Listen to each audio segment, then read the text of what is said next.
días. ¿Quién vive en Nicaragua? Gente que no vende patria. Bienvenidos y bienvenidas a Sin Fronteras. Hoy es lunes 27 de marzo de 2023. Recuerden que la próxima semana no estaremos transmitiendo. Con Carlos José Hurtado y con Byron Baltodano Sandino cuando son las 6 de la mañana con 30 minutos. Sin Fronteras, la revista con William Griggs Vivado. En la primerísima 91.7 y 105.3 FM.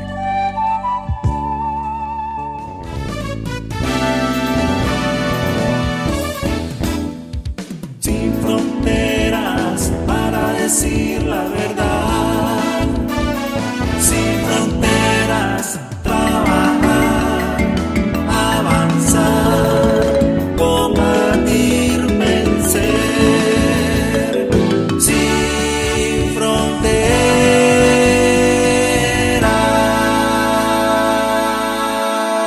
6 de la mañana con 34 minutos. Arrancamos saludando a los compañeros y las compañeras que participaron en el octavo encuentro de solidaridad de los comités europeos, el octavo encuentro europeo. Gente muy leal, muy trabajadora, que ha resistido mil y unas tormentas de la extrema derecha y que sabe hacer su trabajo de defensa de la Revolución Popular Sandinista. Saludos especiales a Joaquín Alfonso, que desde Zaragoza anduvo allá en Londres, donde se realizó el octavo encuentro, con participación de compañeras y de compañeros de Bélgica, Dinamarca, España, Francia, Finlandia, Italia, Irlanda, Reino Unido y Suecia. Dedicado a Sebas Parra, a Joan Surecta y a Yoxemi Jiménez. Sebas y Yoxemi, que fallecieron el año pasado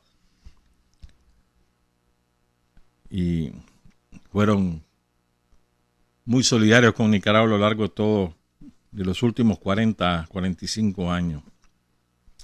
6 de la mañana con 35 minutos. Ayer vi una noticia que me gustó mucho porque conocí a don Flavio César Tijerino, don Flavio Tijerino. Don Flavio participaba con mucha frecuencia en Sin Fronteras cuando estábamos en la noche. Él llamaba con mucha frecuencia, hasta 2006 que él fallece. Pues. Y él falleció creo que en enero. Y era muy agudo, un hombre muy culto, extraordinariamente culto. Muy pegado a la tierra, con mucha experiencia y sabiduría, y un gran poeta, un hombre muy comprometido con Guaco, muy orgulloso de ser boaqueño. Una parte de su estilo era que él no reconocía la Y, entonces en lugar de Y siempre ponía I latina, siempre.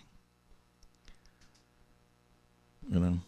Nació el 6 de diciembre de 1926, hijo de Juan Arnoldo Tijerino y de Sidolena Fajardo. Estudió en el Colegio Centroamérica, Granada, bajo la tutoría del padre Ángel Martínez Baigorri. Dejó de estudiar porque él padecía una miopía extrema y sus padres prefirieron que no siguiera estudiando. Pero aún así, él era un lector consumado. Libro que caía en sus manos, libro que él devoraba. Y como él mismo decía, se volvió doctor en muchas cosas. Creo que la última vez que estuvimos con él, si mal no recuerdo, fue en 2005, ahí en su casa en Buaco. Padre de Martín Flavio, Ariel Antonio, María Sidolena, Melba María, de Juan Arnoldo, que es médico, y de María Veleda, la menor. Y allí en su casa tenía una biblioteca, puchica, enorme, mano, y toda su obra no publicada, que desapareció misteriosamente después que él fallece. sus hijos han querido recuperarlo y no ha sido posible. De eso hace ya 17 años. Flavio Tijerino, un extraordinario personaje de la ciudad de Huaco. Y ayer la alcaldía le bautizó con su nombre la Casa de la Cultura, ahí en la ciudad de Huaco, la ciudad de los 2 pisos. Recibió la orden Rubén Darío en 1990, ciudadano honorable del siglo por la alcaldía de Huaco en el 99. Y tengo aquí uno de sus poemas. Al que le caiga el guante que se lo plante, pero es muy bueno este poema. Está escrito el 1 de mayo de 1980 y se llama El Burócrata. En el escritorio del burócrata hay 5 teléfonos. Debajo de cada teléfono una multitud de angustias torturadas. En el escritorio del burócrata hay 12 calendarios extranjeros. Debajo de cada calendario un volcán de esperanzas perdidas. Por todas las repisas, flores de plástico envenenan el aire nicaragüense. En la oficina del burócrata hay 5 secretarias, inútilmente ocupadas. 5 olorosas prepotentes que no saben nada de nada. Goodbye, miss. Good night, misters. En el escritorio del burócrata no está el burócrata. Anda afuera, enredando asuntos desenredados, complicando asuntos sencillos. Va un momento a la oficina, sonríe a las secretarias, las manosea o las muerde y derrama hiel y vinagre sobre el que espera. En la oficina del burócrata hay un montón de gente arrecha y otro montón de gente vaga, parloteando y corriendo sin ton ni son, boleándose a la gente, engañándolas y regañándolas. En los pasillos y antesalas de espera hay que poner semáforos o metralletas. Debajo de las nalgas del burócrata se asfixian pedorreadas las soluciones. En la cabeza vacía del burócrata se amotinan problemas insolubles y en el corazón del burócrata fermenta el odio al pueblo que paga los berrinches. En las paredes grandes postres de Sandino lanzan bombas de contacto sobre el descaro, mientras la sangre de los mártires y héroes se desperdicia en lavamanos y excusados. En la oficina del burócrata vive clandestina la contrarrevolución. Flavio César Tijerino, Huaco, 1 de mayo de 1980. Tuvo la familia, una hija, una nieta, un bisnieto de don Flavio. Durante la inauguración ayer, tuvo ahí el doctor José Manuel Fuerte, la alcaldesa Carla, en inauguración. Felicidades entonces a la familia y una decisión justa, la de las autoridades de Huaco. Son las 6:41. Vamos a referirnos a bastantes cosas. Hoy les voy a contar de un médico que cayó en el Frente Sur, del cual yo no sabía. Yo al menos no sabía. Y que creo que la mayor parte no lo sabemos. Se lo vamos a contar en un rato. Pero es que antes hay que hablar de dos o tres cosas que me parece a mí importante. Yo le recordaba el día viernes pasado, que era el aniversario del crimen de lesa humanidad cometido por Estados Unidos, Alemania, Francia, España, Inglaterra, Italia, Suecia, Finlandia, Noruega, Bélgica, Países Bajos, Holanda.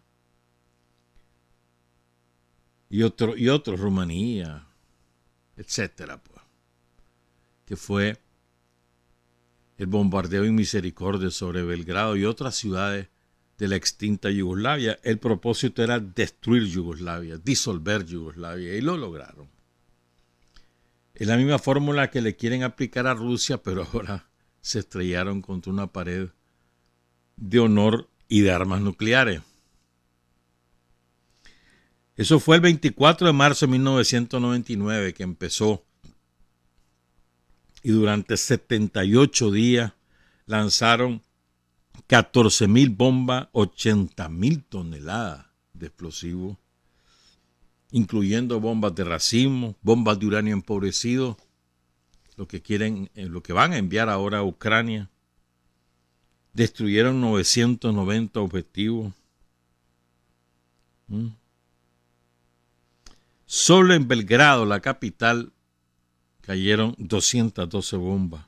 No había ninguna autorización de nadie para que se hiciera esa atrocidad. Se le ocurrió a la OTAN y a Estados Unidos porque tenían hambre sobre los territorios de la antigua Yugoslavia, y Alemania fue de las más piñateras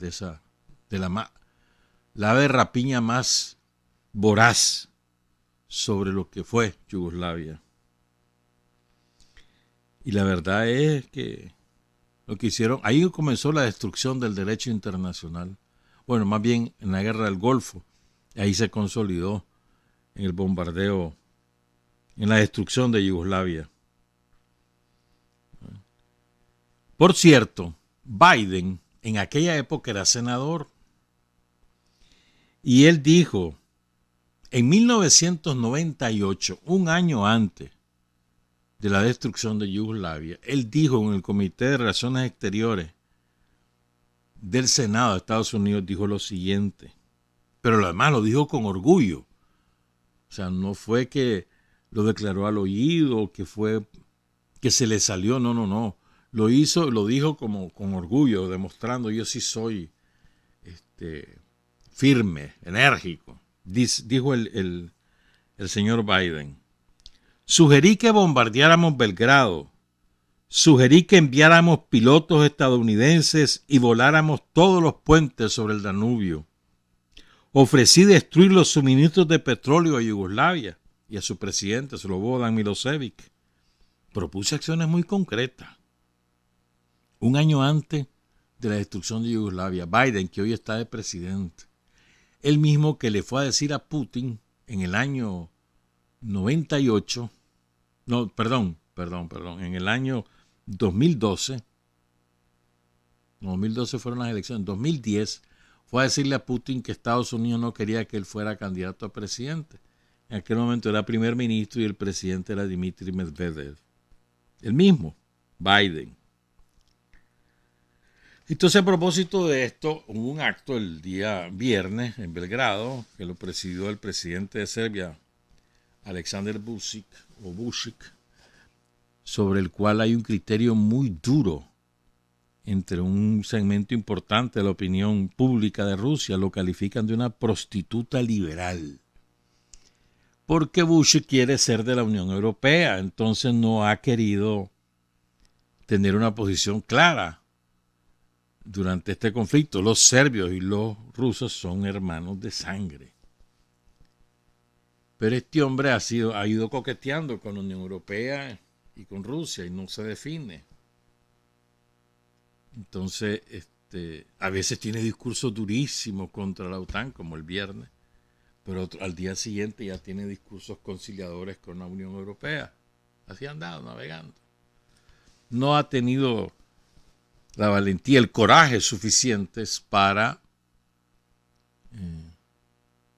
hacer valer su criterio, el criterio de Serbia. Y él decía, Vučić decía el viernes,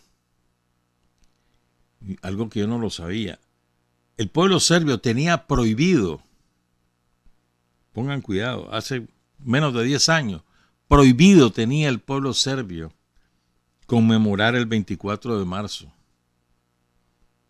Ni siquiera le podía calificar los bombardeos sobre Belgrado y sobre otras ciudades de la antigua Yugoslavia, ni siquiera las podía denominar agresión.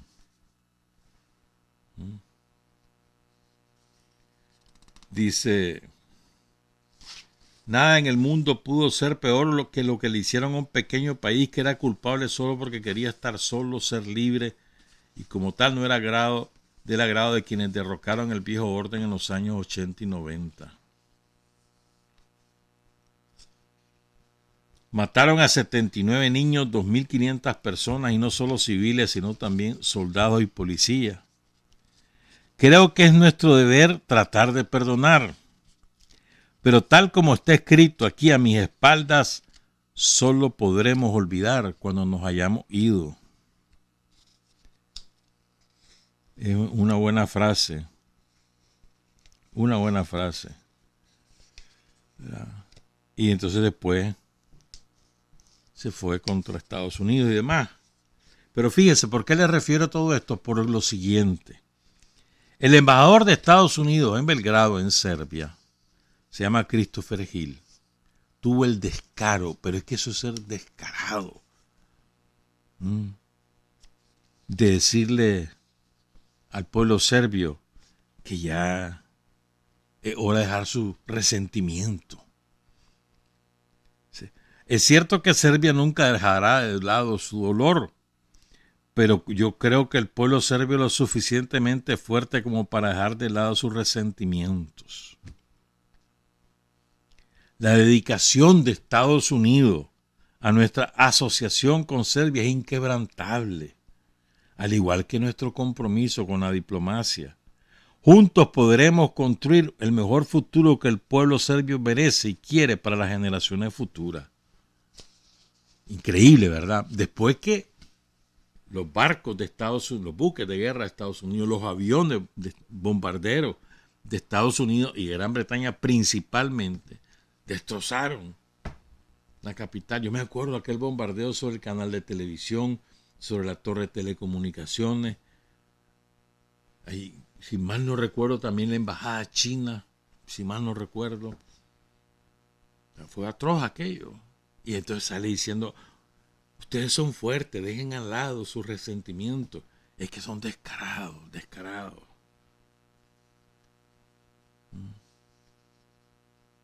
Bueno. Entonces, esto lo vamos a unir con lo siguiente. Ustedes saben que ya desde desde 2014 empezó esto. Los campeones de la democracia y la libertad de expresión, los europeos, los yanquis, empezaron a censurar los medios rusos desde 2014, cuando el pueblo de Crimea, por una mayoría abrumadora de más del 95%, decidió regresar a Rusia, a la madre patria. Entonces, en represalia, empezaron a censurar los medios. Esto se acrecentó luego de que Rusia decidió frenar la agresión de la OTAN y decir, hombre, ya está, no me van a seguir arrinconando ni voy a permitir que instalen armas nucleares en Ucrania. Entonces la Unión Europea prohibió la difusión entró en vigor en marzo de 2022 y mayo de ese año, prohibió la difusión de RT, de Sputnik, de Rosilla, de Planeta, de toda la cadena de televisión Rosilla, de la televisión central internacional de NTV, etc. ¿Ah? Y además impusieron sanciones económicas a estos medios como represalia. Después cerraron las oficinas locales. El último que cerraron fue RT en Francia, que era independiente de las otras oficinas de RT. Pero además, a petición de la Unión Europea, las redes sociales de Meta, Instagram y Facebook, aparte YouTube, Twitter, Google, cerraron los medios de comunicación rusos. Y Google ya no en Europa, ¿verdad? Todo esto es en Europa, ya no te da resultados sobre estos medios rusos. ¿Ah? Apple retiró las aplicaciones de los medios rusos. Y así. Eso es una. Vamos con la otra. El año pasado empezó la tendencia de los países de la OTAN a prohibir TikTok, alegando que TikTok recopila datos privados de los usuarios. TikTok es una empresa que nació en China, ahora tiene un montón de socios, pero principalmente es de capital chino, es una empresa privada. Entonces el argumento es que recolecta datos privados de los usuarios. Pero esto es un argumento cínico, porque Facebook fue creada por la CIA con ese propósito. Todos ahí, los usuarios de Facebook se desbocan colocando todo tipo de datos personales, con quién están casados, cuántos hijos tienen, dónde viven, dónde vivieron antes, dónde estudian, dónde no estudiaron, hasta su número de cédula, el número de teléfono, dirección, todo dan. La mayor parte de los usuarios. Todo eso está en una base de datos de los servicios de inteligencia de Estados Unidos y de Gran Bretaña principalmente, pero no únicamente, no hay más todavía metido. Entonces son bien descarados. Ellos hacen eso y acusan a TikTok de hacer lo mismo. Pero como ellos no controlan TikTok, entonces la prohíben. La prohibición hasta ahora se limita a los empleados de los gobiernos, o de los estados, mejor dicho, porque va más allá de los gobiernos, de Europa y de Estados Unidos. Y ahora Canadá también.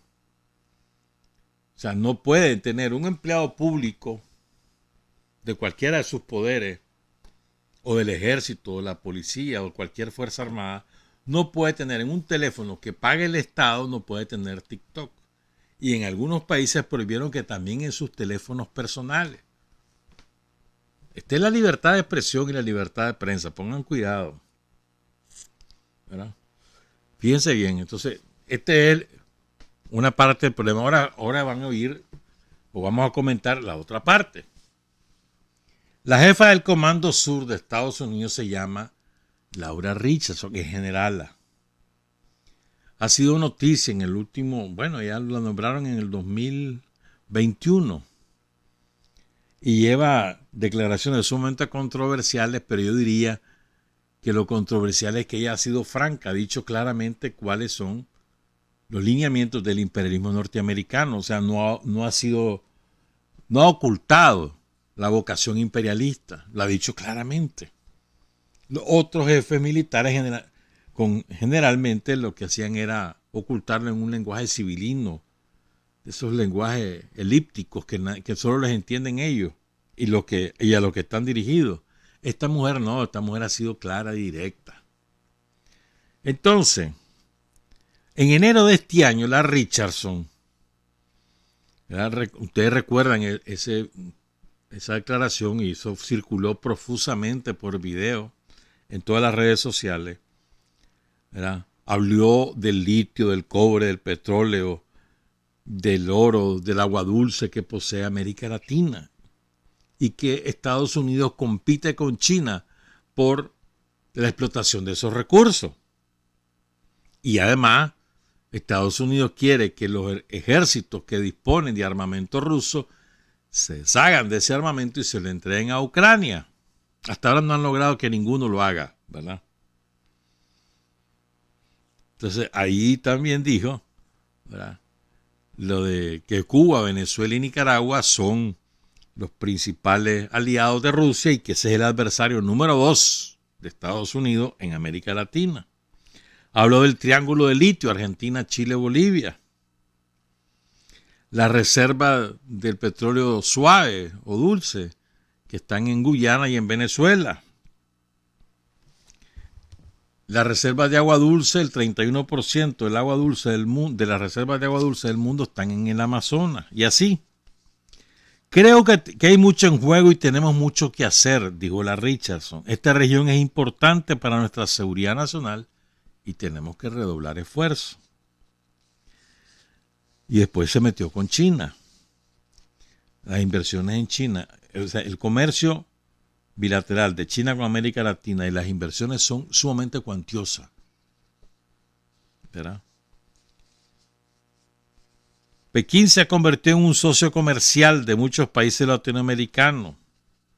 y está invirtiendo muchos miles de millones de dólares. Está muy involucrada en la tecnología 5G en América Latina. Y varios países dependen del gigante de las telecomunicaciones de China, Huawei. ¿Verdad?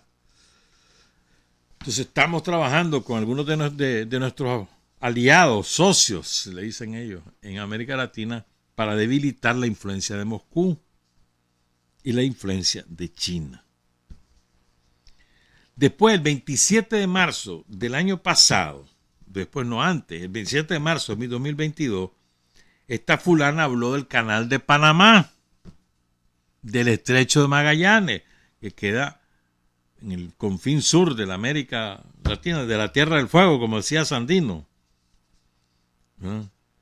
Y entonces él está insinuando la eventual restricción de los buques chinos y también rusos que no puedan transitar por el canal de Panamá e inclusive eventualmente cerrar el estrecho de Magallanes con la complicidad de Argentina y de Chile.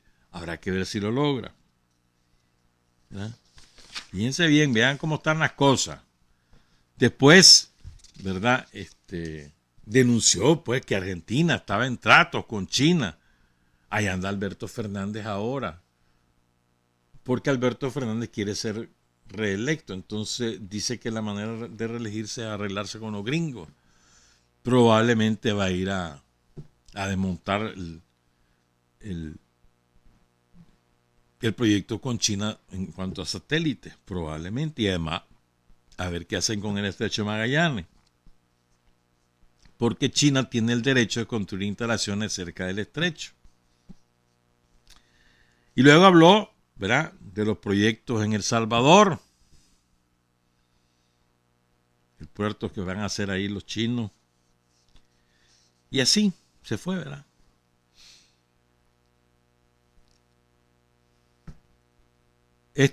La América Latina, según el Comando Sur, le suministra a China el 31%, el 36% de sus alimentos.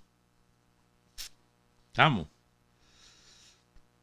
La creciente presencia china y la continua influencia de Rusia no son las únicas preocupaciones del Comando Sur. ¿Verdad? Y después, ya había dicho un año antes, que los gringos van a priorizar Centroamérica y América del Sur en su lucha contra Rusia y contra China antes de la operación militar especial de Rusia en Ucrania. Pero donde ahora ya saltó la liebre es la semana pasada, el 23, el jueves. Perdón. La Laura Richardson le pidió al Congreso de Estados Unidos recursos adicionales para contrarrestar la amplia campaña de desinformación rusa en América Latina. Dice que están preocupados por la popularidad de la que gozan en América Latina RT y Sputnik Mundo. Pongan cuidado, qué estupidez es esta. Entre ambos hay una audiencia de 30 millones de latinoamericanos, mucho más de cualquier medio de comunicación de Estados Unidos. Rusia tiene acuerdos de cooperación de medios con 11 países de América Latina. Y según Estados Unidos, eso socava la democracia, la opinión. O sea, el que en América Latina conozcamos el punto de vista de Rusia socava la democracia. Vean qué lógica. ¿Ya? Esos medios están en América Latina para socavar a Estados Unidos, para socavar la democracia. Disemina narrativa falsa sobre su invasión a Ucrania. Solo la página RT en Facebook en español, tiene 18 millones de seguidores. Mucho más que lo que tiene CNN en inglés o en español. Y así, debemos utilizar todas las palancas disponibles para fortalecer nuestras alianzas con las 28 democracias afines. ¿Verdad? Y trabajar juntos para impedir la diseminación del discurso ruso. ¿Estamos claros? Entonces, fíjense bien, esta es la situación, la censura. En lugar de decir, vamos a hacer un esfuerzo, los medios yanquis o los medios europeos, de mejorar nuestra información, de ser más equilibrados, de ser más objetivos, de reflejar lo que realmente ocurre, dicen, vamos a censurar las otras opiniones. Esa es su visión de la libertad de expresión. Es decir, censurar a los que piensan diferente y difunden su pensamiento porque no pueden contrarrestar ese pensamiento. No tienen ideas para luchar contra esas ideas porque lo que tienen son mentiras. En lugar de fortalecer la política de la verdad, lo que hacen es evitar que otros opinen para que su versión de los hechos se imponga como que si fuera verdad, que realmente es una falsificación de los hechos. Fíjense bien. O sea, esta es la esencia del imperialismo y del capitalismo. No creen en las libertades. Las libertades solo se las mencionan o las eventualmente defienden si le benefician a sus intereses y sobre todo si quienes ejercen esa libertad son los potentados. Los pobres no tienen derecho a ejercer la libertad, mucho menos la democracia real. Entonces se quitan la careta y se van de frente a la censura. Luego que pasaron décadas diciendo que los izquierdistas, que los comunistas, que los censuraban, que qué barbaridad, que no había libertad. Ahora hacen ellos eso. Lo que decían que era malo, ahora lo hacen ellos como bueno.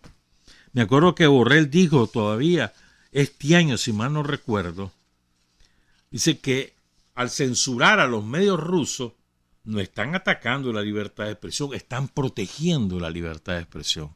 O sea, impresionante, impresionante, ¿verdad? Incluso, según la von der Leyen, la negociante de las vacunas del COVID, entre otras cosas, porque su marido es de la industria farmacéutica europea, esta negociante, que es la presidenta de la Comisión Europea, dijo lo siguiente: las prohibiciones, las restricciones a los medios rusos son compatibles con los derechos, libertades fundamentales. Sí son compatibles. Impresionante, ¿verdad? Impresionante. Entonces decía el otro día la Sájarova, quiero leer esta parte porque es muy buena. Decía la Sájarova: Europa ha practicado la censura desde tiempos pasados cuando quemaron libros, pero terminan quemando personas. Y le recordó a Borrell y toda la gente de Europa que después de prender fuego al edificio del Parlamento alemán en 1933, Hitler y los nazis justificaron las prohibiciones como que si fuera una protección del pueblo alemán. Después vino, ¿verdad?, la prohibición de los libros. Después vino la prohibición de la música. Después vino la prohibición de las organizaciones de izquierda. Y terminaron quemando a las personas, porque los libros son pensamientos impresos y las personas son pensamientos vivos. Fíjense bien. Y recordó también la Sájarova el decreto de Hitler para la protección del pueblo y del Estado, que fue el prerequisito para prohibir la vida política libre en la Alemania nazi. Y dijo lo mismo que dice Borrell, que era para proteger las libertades. O sea, prohibían las libertades de otros para prohibir las libertades propias, en la lógica de los nazis, que es la lógica de Borrell ahora. Entonces hay un colombiano, se llama Juan Carlos Martínez Castro, que publicó hace un ratito ahí en el diario Tiempo un artículo que yo creo que cae como anillo al dedo. O sea, no hay nada que agregar. ¿No? Dice, él es experto en mercadotecnia, mercadólogo y bloguero del diario El Tiempo. Dice lo siguiente: resulta contradictorio que los países occidentales, supuestamente defensores de la libertad y la democracia, estén bloqueando a los medios rusos, práctica que solo realizan las peores dictaduras. No hay ninguna excusa y no existe un argumento válido que pueda respaldar tal medida. Lo único que esto evidencia es que quienes tanto alardean de respetar la libertad de prensa y la libertad de expresión son los primeros en censurar. O sea, si Rusia censura los medios está mal, pero si lo hace la Unión Europea y Estados Unidos está bien. ¿Qué dicen de esto los supuestos defensores de la libertad de prensa y de la libertad de expresión? ¿No tienen vergüenza de justificar tal absurdo? ¿Dónde están los periodistas que cada tanto publican en sus redes sociales la famosa frase de Voltaire que decía: podré no estar de acuerdo con lo que dices, pero defenderé hasta la muerte tu derecho a decirlo? Hipócritas. Lo que está haciendo la Unión Europea y Estados Unidos es inaceptable. Censurar a los medios de Rusia es inaceptable. Socavar la libertad de prensa y la libertad de expresión es inaceptable.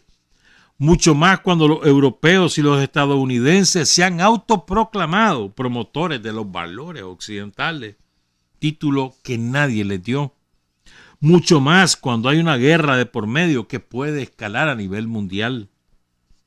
Debemos entender que la Unión Europea y los Estados Unidos no pueden imponerle al mundo su versión de la crisis de Ucrania, mucho menos censurando a los medios de Rusia. Hay que tener claro que los medios europeos y estadounidenses no son dueños de una verdad absoluta como para prevalecer sobre los medios rusos. Los ciudadanos deben ser libres de consultar medios con diferentes opiniones, enfoques y análisis. Así podrán tener mayor información sobre un determinado tema y forjarse un criterio propio. Cuando los estados son los que arbitrariamente deciden la información que reciben sus habitantes, no hay libertad de prensa, ni libertad de expresión, ni mucho menos democracia. Si la Unión Europea y los Estados Unidos están censurando a los medios de Rusia, es porque le están ocultando la información a sus ciudadanos y porque le tienen más miedo a la verdad que a la guerra.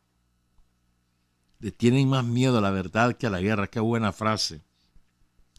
A pesar de ello, dice este colombiano Juan Carlos Martínez Castro, poco a poco se irá rompiendo el cerco mediático y poco a poco se irá conociendo la realidad.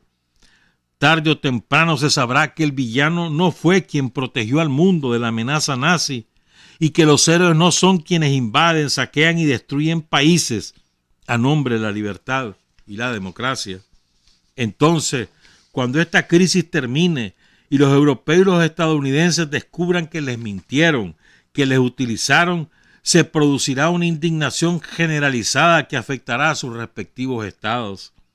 Los gobiernos de estos bloques serán juzgados por sus propios ciudadanos y tendrán la sentencia que se merecen, la de salir del poder por haber manipulado a sus pueblos para perjudicar a otras naciones. Y continúa Juan Carlos Martínez Castro, colombiano. No es democrático censurar a los medios rusos. No es democrático estigmatizar a las personas de nacionalidad rusa. No es democrático prohibir hablar en ruso. No es democrático impedir que los deportistas cubanos participen en los campeonatos. No es democrático excluir a los artistas rusos de los eventos culturales. No es democrático sancionar económicamente a los rusos. No es democrático generar xenofobia hacia el pueblo ruso. Ese tipo de acciones nunca serán democráticas. Ese tipo de acciones solo las ejercen los más perversos regímenes fascistas. ¿Qué sigue en la lista de canalladas contra Rusia? ¿Quemarán los libros de Dostoyevsky, de Gogol, de Pushkin o de Tolstoy? ¿Prohibirán las obras de Tchaikovsky, Rachmaninoff, Mussorgsky, Stravinsky, Prokofiev y Shostakovich? ¿Destrozarán los cuadros de Kandinsky? ¿Qué sigue? Extraordinario artículo de Juan Carlos Martínez Castro, bloguero colombiano, publicado en el diario El Tiempo, que es un diario sumamente conservador, pro Uribe, por cierto. Es decir, estamos asistiendo a una escalada de la dictadura mundial cuyo propósito es ocultar la verdad. Decía el colombiano que la gente se va a terminar dando cuenta en Europa. Probablemente, pero creo que les arrebataron su capacidad de rebelión. Ese fue un proceso que empezó con la pandemia, cuando le impusieron a todo el mundo por la vía del miedo el no protestar, no chistar contra las medidas que ellos tomaban. Confinamiento, vacuna obligatoria, pasaporte sanitario y otras atrocidades. Y entonces, la verdad fue que castraron a los pueblos europeos y al pueblo gringo también, de su capacidad de reaccionar, de organizarse, de protestar. Hoy hay huelgas en varios lugares, por ejemplo, hay huelga en Alemania de los trenes, hay huelgas en Francia contra las leyes de Macron, pero nada que ver con aquel espíritu rebelde que han tenido los europeos en otras batallas o en otras épocas. Y menos los gringos, ¿verdad? Y los gringos los tienen totalmente domesticados. Ahí les pueden inventar de que el sol ya va a dejar de salir y todo el mundo se lo cree. Y empiezan a inventar su propio sol. Lo que estamos asistiendo es la imposición abierta de una dictadura mundial del pensamiento, de la libertad de expresión, que quién sabe en qué va a parar, porque en la era de Internet va a ser muy difícil que eso termine imponiéndose a mediano plazo. Puede ser que comiencen a cortar el acceso a Internet de mucha gente. También puede ser. Y que la gente la obliguen a volver a los medios tradicionales para poder imponer su verdad. Puede ser. A ese extremo sí pueden llegar. Pero la verdad es que parece poco probable que ellos terminen imponiendo esa versión de los hechos de manera indefinida. Creo que tiene límite por el acceso diverso que hoy hay a distintas fuentes de información.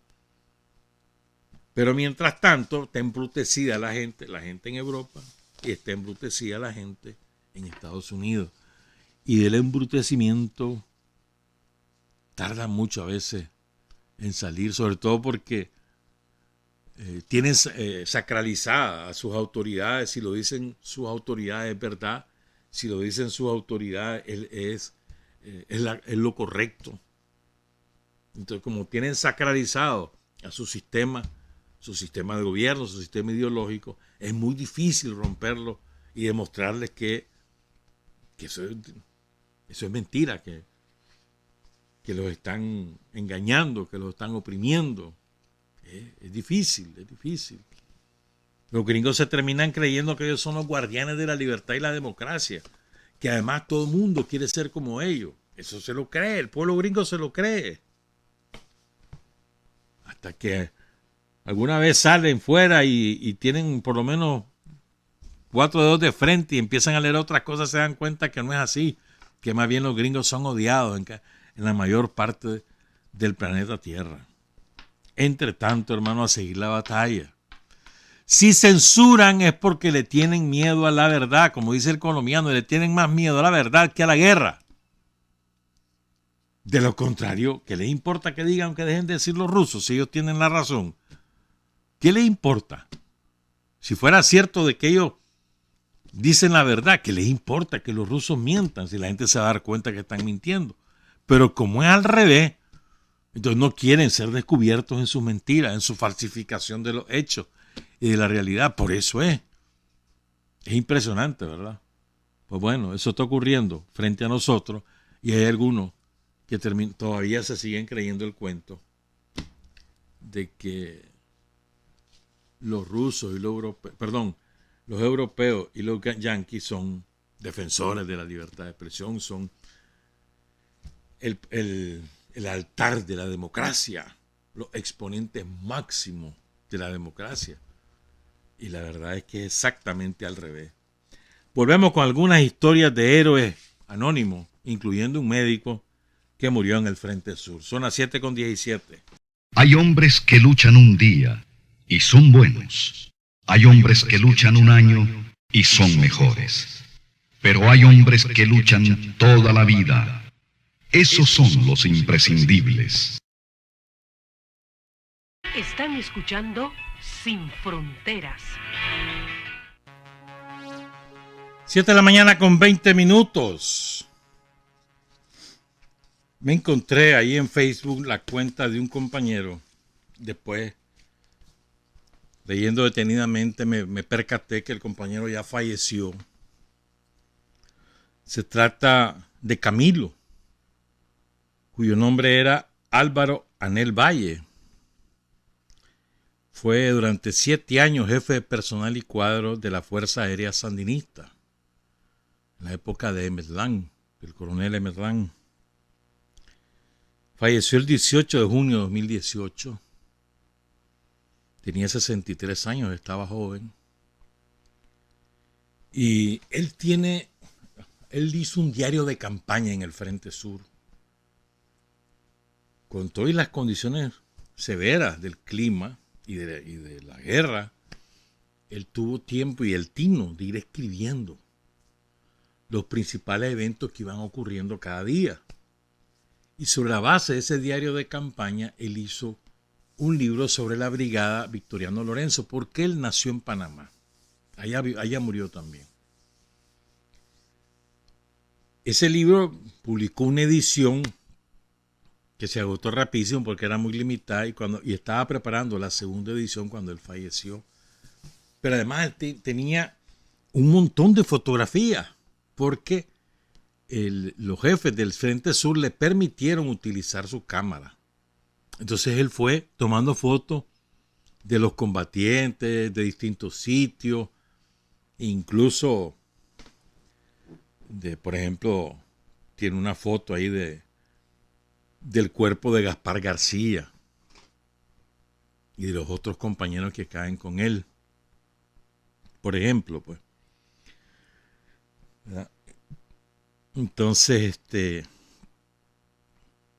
Tania Cecilia Bayotero, hija de Álvaro, del compañero Camilo, como era conocido en el Frente Sur, escribió el 13 de octubre lo siguiente. Dice que andaba viendo la biblioteca de su papá y encontró esta nota y me parece muy bonito este pensamiento.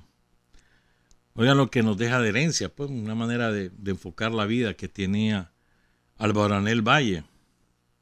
Piensen en todo lo que es bueno, en todo lo verdadero, digno, de respeto, todo lo que es recto, puro, en todo lo agradable, en todo lo que tiene buena fama. Piensen en todo lo que es bueno y merece alabanza, dice Camilo, o dejó escrito eso. Dice, no sé si es de él el pensamiento, si es una cita, dice su hija. Entonces, Camilo fue escritor, dibujante, cocinero, servidor público, policía, capitán de la Fuerza Aérea. Después anduvo de gerente de una aerolínea. Fue entrenador de boxeo en su juventud. Narrador de cuentos, declamador de poemas. Y amaba especialmente Boquete, donde él nació ahí en Panamá. Por supuesto, Nicaragua. Pues. Entonces, en la primera edición de ese libro sobre la Brigada Victoriano Lorenzo es la de los panameños. Montones de panameños vinieron, montones. Compañeras y compañeras heroicos, extraordinarios. Conocía muchos de ellos. Vi partir a varios segmentos de la brigada. ¿Verdad? Pero más llevan el nombre de Victoriano Lorenzo. Algún día vamos a contar esa historia, la del general Victoriano Lorenzo, que lo tuvieron que matar los gringos para poder adueñarse de Panamá. General indígena. Victoriano Lorenzo. Y es más, en esa brigada, la brigada Victoriano Lorenzo, iban obreros, obreras, de todo iba ahí, médicos, profesionales de distintos tipos, estudiantes, montones de estudiantes, chavalos. Entonces, en la primera edición, Camilo puso 235 fotos, ilustraciones, mapas. Y en la segunda iba a poner 266, todas ellas útiles. ¿Verdad? Entonces, en uno de estos relatos, y quiero hablar de esto porque es la caída de dos compañeros, un chileno y un panameño. Cuenta Camilo Albaranel Valle. Llegó el día 9 de abril de 1979. Nos ubicamos aproximadamente a unos 100 metros para esperar las 3 de la mañana cuando teníamos que avanzar. Detrás de nosotros quedaría una escuadra de apoyo con armas más pesadas. Ahí se encontraba el compañero Alfonso, un nica de edad avanzada, el cual nos servía de ejemplo y moral por su resistencia. Llegó la hora. Empezamos a avanzar por el flanco derecho, dirigidos por Darío Salvatierra, Diablo, panameño, mientras que por el izquierdo avanzaban 6 más con el panameño Concepción Melgarejo, Concho. Avanzamos en línea. El terreno estaba totalmente pelado. Era una planicie. Fueron varios minutos de tensión en nuestro avance. Ya nada nos detenía, hasta que como a 25 metros un nutrido fuego de fusiles y ametralladoras nos hizo tirarnos al piso y responder al fuego del enemigo. Una gran cantidad de balas trazadoras pasaban rasantes sobre nuestras cabezas en forma de abanico. Las explosiones se daban por todos lados, gritos y órdenes. De donde me encontraba, vi cuando la casa hacienda reventaba por 2 cohetes lanzados por los compañeros que llevaban RPG-2. Les causamos bajas, pues se oían los gritos. El fuego nutrido continuaba. Ya no había sorpresa, pues nos estaban esperando. Diablo, el compañero panameño cuyo nombre era Darío Salvatierra, nos ordenó buscar mejores posiciones para cubrirnos, con el fuego de nuestros fusiles que ya estaban calientes. Solo logramos movernos unos 10 metros y nos tendimos para seguir respondiendo al fuego del enemigo. Diablo estaba a mi izquierda. Ahora nos tiraban con fusil lanzagranadas. De pronto sentí una explosión a mi izquierda, donde estaba el Diablo. La tierra me cayó encima. Me arrastré hasta donde estaba Diablo, Darío Salvatierra, y no se movía. Le grité, ¡Diablo, Diablo!, pero ya no me escuchaba. La explosión le había dado de lleno en la cara y sangraba profusamente. Creo que su propia sangre lo ahogó. Comencé a gritar llamando a Concho, Concepción Melgarejo, otro panameño.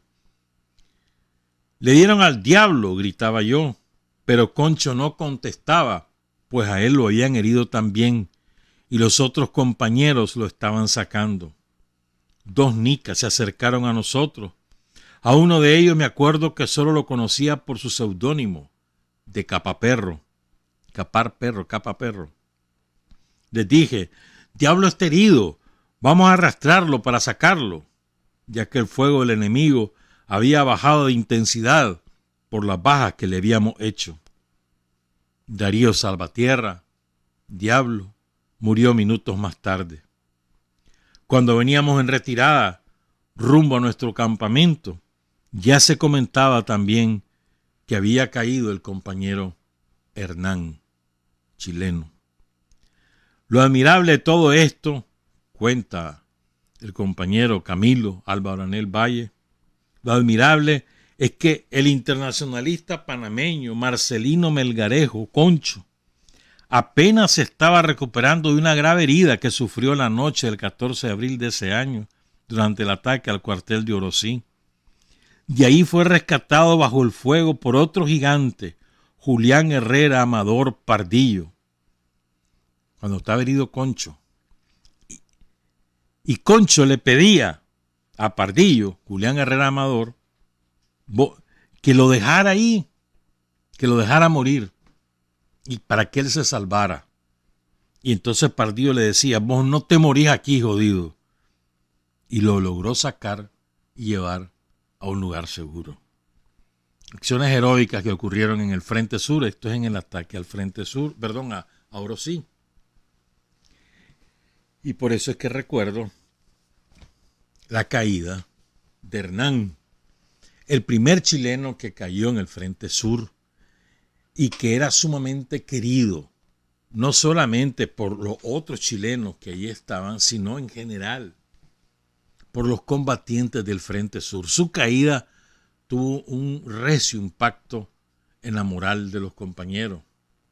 Fue muy dura su caída. Cayó el 9 de abril de 1979, ahí en Orosí, el mismo día que cayó Diablo, el mismo día que hirieron a Concho. Ahí en Orosí, que queda, ya hemos dicho, ¿no?, entre Cárdenas y Colón, a la orilla del lago. Entonces hay un escrito, varios escritos, y quiero leerlo para referir quién era Hernán. Estamos hablando de Juan Ernesto Cabezas Torrealba. Tenía 21 años cuando él cae en combate, 21 años. Y me encontré un escrito de José M. Carrera, publicado el 2 de abril de 2019. Van a ser el próximo lunes, van a ser 4 años, en una página web que se llama Urbe Salvaje, el otro periodismo. Entonces ahí recuerda Cabezas que todos los 29 de marzo, el jueves, no, a ver, ¿cuándo es 29? Hoy es 27, el miércoles, se conmemora el Día del Combatiente, se recuerda en Chile, se recuerda en calles, territorios donde están los sagrados restos de los hermanos Vergara Toledo, Paulina Aguirre y Mauricio Maigret, todos jóvenes militantes del MIR asesinados por las fuerzas represivas de Pinochet. A todos ellos se les recuerda el 29 de marzo. Para muchos de nosotros, dice Carrera, es imposible no vincular esta conmemoración a la vida y entrega de Juan Ernesto Cabezas Torrealba Hernán, quien cayó en combate el 9 de abril de 1979 en Orosí, Nicaragua. Razones hay muchas, entre otras, cayó en combate como combatiente internacionalista, solidario con la lucha sandinista, por su militancia con el MIR, por su juventud, pues apenas tenía 21 años cuando encontró la muerte, y por su disposición sin límites para luchar por otros pueblos como si fuera el suyo. Hernán era ya una leyenda entre los sandinistas del Frente Sur. Fue el primero de muchos héroes internacionalistas chilenos que entregaron su vida por la causa de ese heroico pueblo, primero para derrotar la dictadura de Somoza y luego en la defensa de las conquistas de la Revolución Popular Sandinista. En el libro del subcomandante Carlos Duarte Tablada, llamado El acierto de la victoria, Carlos Duarte tenía el seudónimo de Jerónimo, tiene un capítulo que se llama Orosí, preludio a la ofensiva final, y cuenta lo que pasó con Juan Ernesto. Carlos Duarte tuvo una policía mucho tiempo. Pero bueno. Entonces dice el capítulo dedicado a este evento, a lo que pasó en Orosí. La columna Eduardo Contreras, en honor a Eduardo Contreras, al comandante Cero, al mando del comandante Javier Pichardo, recibe la orden de realizar un ataque a una hacienda en Orosí, donde acampaban guardias somocistas. En el plan general de combate, uno de los objetivos militares de la operación era la casona Los Gallazos, cuya misión fue asignada a una escuadra de asalto a cargo de Juan Ernesto Hernán, subordinándole al capitalino Enrique Cepeda, el hondureño Roberto Mansor y el ribense Guillermo. ¿Estamos claros? Eran 4 compañeros. Debían infiltrarse y tomar la casona. La señal para el ataque era una ráfaga de trazadoras. Según la señal convenida y con todas las unidades listas, Juan Ernesto Cabezas Torrealba Hernán ordena a sus subordinados iniciar el ataque. Unos gritos de niños y mujeres lo hizo detenerse, pero igual sorprendieron totalmente a la unidad de la EBI, inmovilizándolo y ocasionando numerosas bajas en su fila. en medio del combate, cerca de las 4:30 de la madrugada, una ráfaga de fusil Galil disparada por los somocistas alcanza a Hernán en la yugular, falleciendo al instante. Era el 9 de abril de 1979, a 3 meses del triunfo revolucionario. Sus compañeros, en medio del dolor, logran recuperar su cuerpo y en la retirada lo dejan oculto, pero la guardia lo descubre y difunde su muerte con un comunicado que emitió. Incluso hay un parte de guerra de la guardia que decía: 12 horas, 9 de abril, fue atacada patrulla GN Naciendo Rosí, se encontraron 2 cadáveres de guerrilleros. Uno portaba cédula de identidad a nombre de Juan Ernesto Cabezas Torrialba, de nacionalidad chilena, naturalizado en Costa Rica, seudónimo Hernán, número de cédula tal. El otro no portaba identificación, pero su nacionalidad parece ser panameña, que es el diablo que le mencionábamos, ¿no? El compañero, que se me hizo el nombre, que le decían el diablo, pero su nombre es Darío Salvatierra. Entonces, en una carta dictada por teléfono a la prensa en mayo de 1979, la mamá de Hernán, de Juan Ernesto Cabezas Torrialba, Eliana Torrialba, que ya falleció, decía: al igual que tantas madres nicaragüenses, lloro y lamento la muerte de mi hijo. Al igual que muchas de ellas, mis hermanas, el dolor se acrecienta por el desconocido paradero del cadáver de mi hijo, por la imposibilidad de comprometer mis manos en su sepultura, le dijo Eliana Torrialba, la madre de Hernán, a la prensa.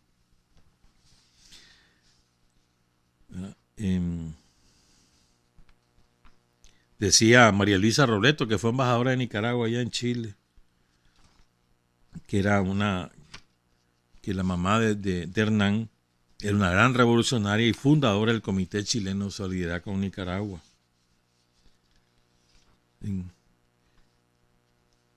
Por su hermana Emma Cabezas, sabemos que Juan Ernesto hizo la educación básica en Osorno, luego vivió en Santiago. Para el golpe de Estado, su mamá se asila en la Embajada de Venezuela y se va para Cuba. Juan Ernesto se queda en Chile con Emma y otro hermano, Ariel, hasta que después los 3 se van para Costa Rica. Con el tiempo, su mamá deja Cuba y se va a Costa Rica también. Él siguió sus estudios, se bachilleró, se entró a estudiar sociología en la Universidad de Heredia. Lector permanente, estudioso del marxismo, leía mucho de la Revolución Rusa y Vietnam. Ingresó al MIR en 1975. Siempre andaba con el manifiesto comunista. Sus compañeros de la guerrilla le decían el político. Le gustaba tocar la guitarra, fanático de los Beatles y de la música reggae de Bob Marley, de Queen y de las canciones de protesta. Dice Emma, la hermana de Juan Ernesto, que gracias a los contactos en la universidad y a los sandinistas que estaban como retaguardia en San José, Juan ingresa al FSLN y eso paulatinamente transformó a toda la familia, que convirtió la casa en una casa, en su hogar, en una casa de seguridad de los sandinistas ahí en Costa Rica. En una oportunidad, cuenta Emma, Juan Ernesto, desapareció con un grupo de 8 muchachos, que incluía nicas, ticos y chilenos. Se fueron a un entrenamiento. Cuando volvieran, ella notó a su hermano mucho más serio y maduro. Poco después se fue a la guerrilla del Frente Sur. Era hermoso mi hermano por dentro y por fuera. Adoraba a mis hijos, los cuidaba mucho y gracias a eso yo podía estudiar. Fuimos hermanos muy queridos a pesar de que vivía con mi viejita. Pasaba en mi casa. Siempre me hacía cariño cuando se encontraba conmigo, igual que a mi mamá. Termina diciendo Emma en un mensaje que le mandó a José M. Carrera para escribir el artículo. Wagner, un compañero de su lucha, de su columna guerrillera, le escribió a Carrera lo siguiente: Hernán, el político, era un gran compañero, fraterno, solidario, estudioso y disciplinado. Estuvimos en el campamento Santa Rosa aproximadamente 2 meses, recibiendo instrucción político-militar. Siempre fue un compañero ejemplar, muy comprometido con la lucha antiimperialista y en defensa de los derechos de la clase trabajadora. Su temprana muerte en combate nos impactó profundamente. Murió como héroe, siguiendo los pasos de Sandino, de Carlos Fonseca y el Che. Entonces dice Carrera, ¿no?, que no hay que olvidar, porque reivindicar a compañeros como Juan Ernesto, como Hernán, es también una digna actitud de desprecio a los otrora izquierdistas, que en vergonzosa voltereta ideológica hoy han devenido en acérrimos demócratas institucionales. Por ejemplo, el mequetrefe que está ocupando el Palacio de la Moneda en Chile. Un tipo asqueroso, traidor a la causa del pueblo chileno. Se fue a entregar a los brazos de los yanquis. Quién sabe a cambio de cuánto dinero, eso lo vamos a saber después de muchos años, ahí vas a ver. Un tipo asqueroso, una vergüenza. Ha enfilado a Chile detrás del imperialismo yanqui y detrás de Israel también, por cierto. Pero bueno, allá él, ¿verdad? Pero mientras ese tipo es un traidor, Juan Ernesto es la otra cara de la moneda del pueblo chileno. Como decía el canciller Moncada el sábado, pues, los vínculos con el pueblo chileno jamás serán rotos, porque no, están unidos por la sangre derramada, por los héroes chilenos en la patria de Sandino. Decía el médico José Carrillo Farga, de origen chileno, también dice el doctor Carrillo, su familia aún busca su cuerpo para darle sepultura, pero no hemos podido ubicarlo. ¿Qué habrán hecho con el cuerpo? Los guardias lo habrán tirado al lago. Son capaces, lo han incinerado. Es muy triste para la familia no encontrar el cuerpo de un deudo, muy triste. Nunca logran cerrar esa herida. Entonces el comandante Javier Pichardo le mandó una carta a Emma para el 40 aniversario de la Revolución, de su caída, que fue, esto fue en el 2009. Y entonces cuenta Pichardo, esto es importante para que recuperemos plenamente el legado de Hernán, de Juan Ernesto. Dice Javier Pichardo, conocí a su hermano Juan Ernesto en septiembre de 1978, después de los ataques que tropas del Frente Sur realizaron en Zapuá y Peñablanca. Recuerdo haberle visto en el puente Cabalceta en la frontera de Nicaragua-Costa Rica, portando un lanzacohete francés que era parte de las armas que al FSLN le proporcionó el gobierno venezolano que presidía Carlos Andrés Pérez. El Frente Sur tenía varias bases guerrilleras en la frontera que fueron desplegadas en los primeros días de diciembre de 1978, después de un intenso entrenamiento militar en campamento fronterizo. Hernán quedó ubicado en la base 14 que colindaba con la base 13 que dirigía mi persona, dice Javier Pichardo. Por motivos que no vale la pena mencionar, se presentaron en febrero o marzo de 1979 problemas disciplinarios en la base 14, que no tuvieron que ver, por supuesto, con Hernán, y el mando superior ordenó fusionar ambas columnas o bases. A finales de marzo e inicios de abril de 1979, se planificó lo que se denominó la Operación Unidad Sandinista, en el marco de la preparación de la ofensiva final de 1979, que culminaría con el derrocamiento de la dictadura. Los detalles de esa acción seguramente son de su conocimiento, así que no los abordaré, dice Javier Pichardo. Recuerdo a Hernán como lo recuerdan sus compañeros, con una buena preparación académica, don de gentes, amigo, amistoso, disciplinado, fraterno, preocupado siempre por el bienestar de sus compañeros, de mirada noble y cariñosa, con sus espejuelos redondos con aspecto intelectual, pero a mi juicio lo que más resaltaba de su persona, además de la nobleza, era su enorme sentido de la responsabilidad, de la decencia, de la honradez y de la integridad. En síntesis, lo que significaba para nosotros los revolucionarios el hombre nuevo. La muerte de Hernán y de Darío Salvatierra, Diablo, el internacionalista panameño, caídos en combate en esa operación, fue un golpe durísimo para nuestra columna. No pudimos recuperar sus cadáveres en el transcurso del combate. La Guardia Nacional se los llevó y no supimos dónde los dejaron. Ya teníamos una experiencia anterior de recuperación de compañeros nuestros caídos en combate, en el caso de Gaspar García Laviana, de Tonino y Santiago, cuyos cuerpos los recuperamos.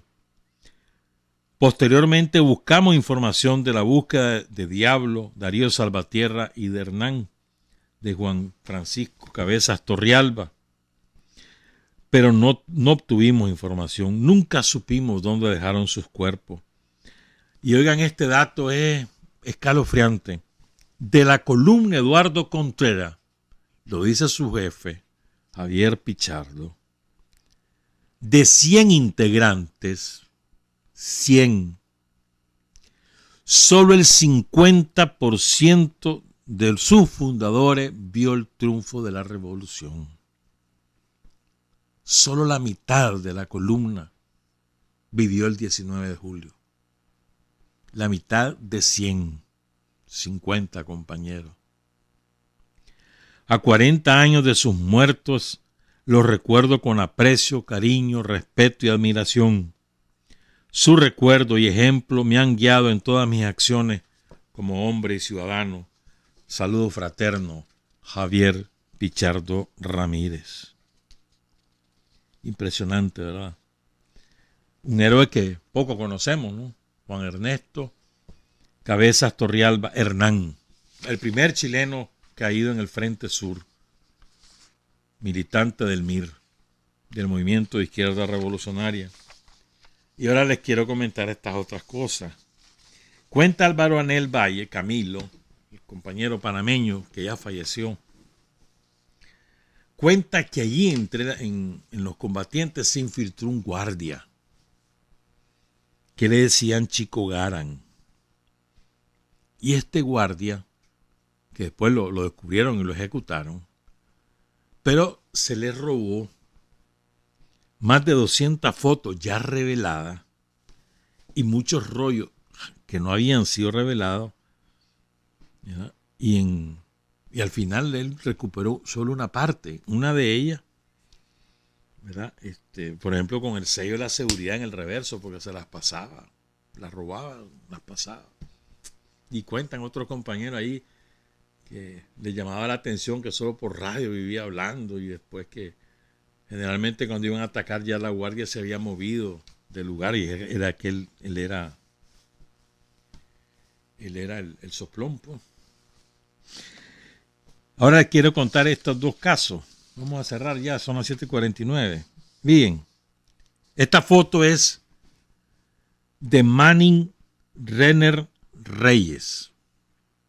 Este muchacho era médico. Se había graduado de médico en Costa Rica, ¿verdad? Y entonces él quería participar en la lucha por la liberación de Nicaragua. Entonces se incorpora al Frente Sur. Y esto cuenta Álvaro Anel, Camilo.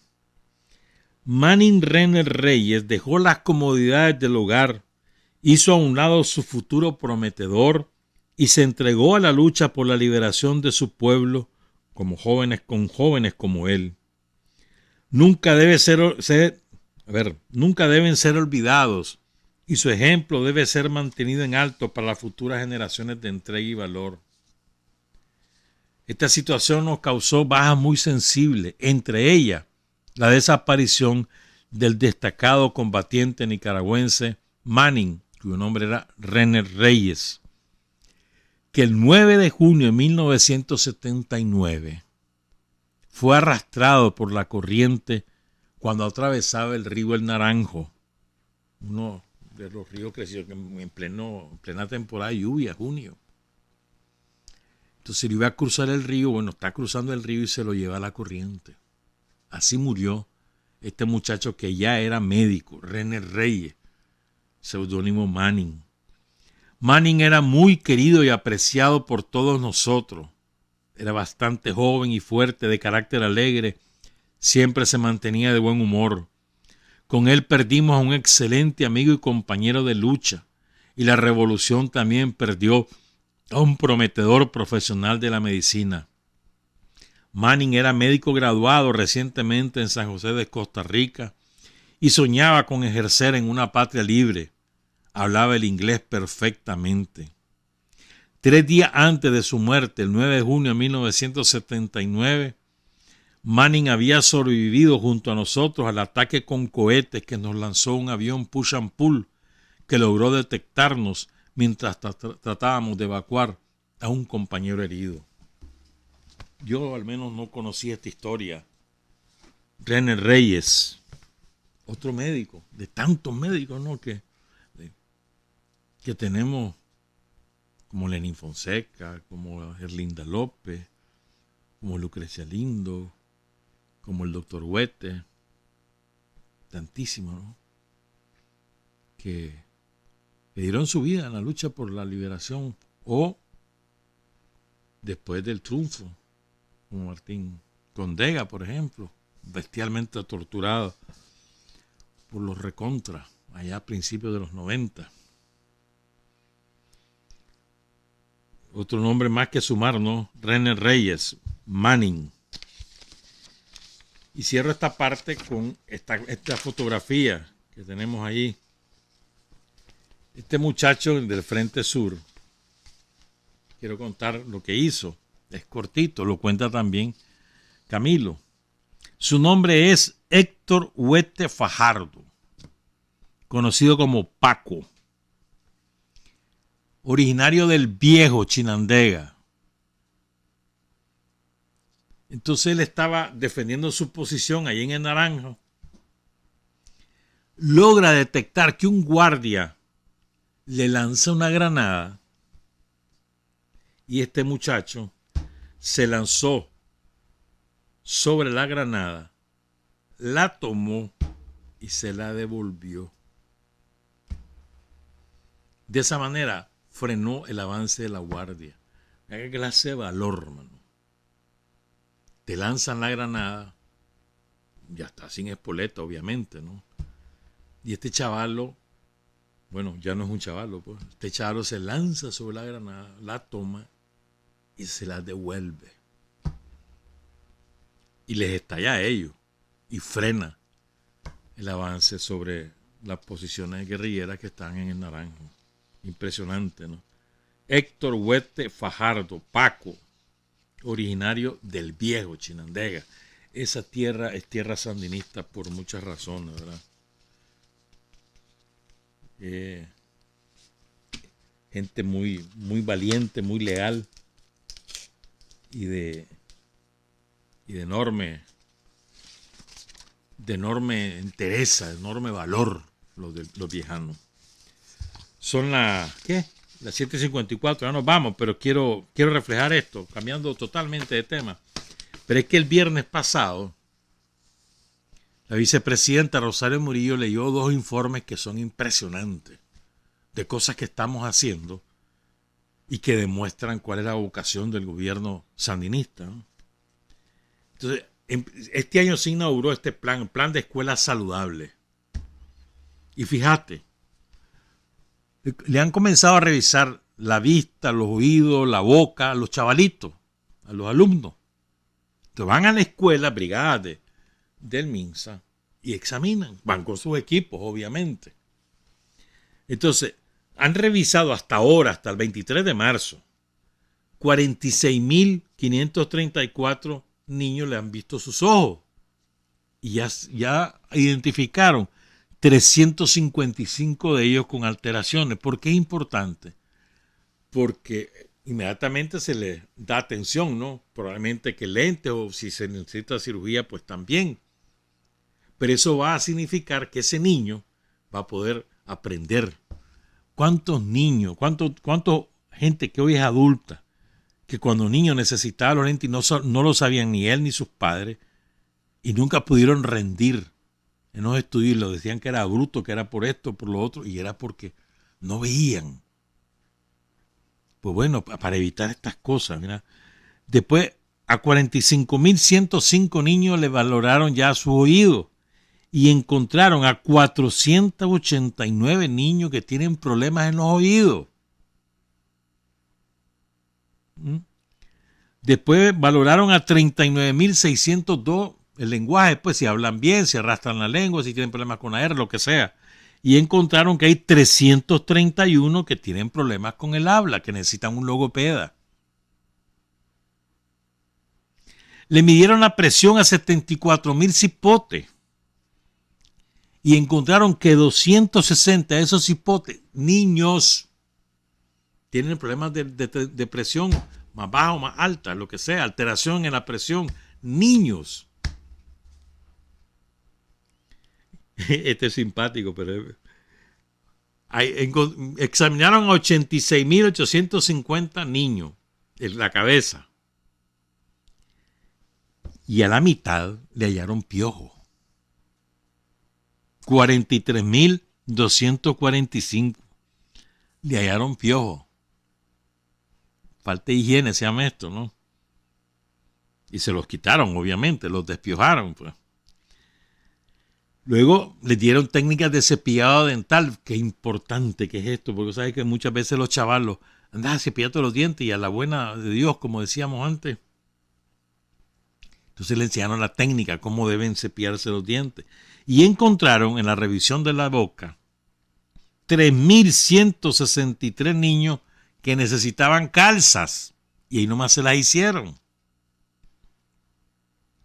Y además hicieron charlas para los chavalos de higiene bucal y de higiene personal. Pues. Es impresionante. Pero además hay otro programa que se llama Juventud Divino Tesoro. Rapidito, porque ya nos tenemos que ir.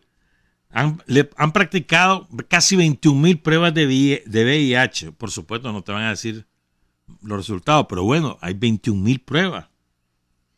12.345 valoraciones de adolescentes y jóvenes embarazadas. Recuerden que la juventud, la campaña de la juventud no es solo en las escuelas o en las universidades, sino es jóvenes que aunque vivan en los barrios no estén estudiando, no importa. 7.382 embarazadas le dieron charla.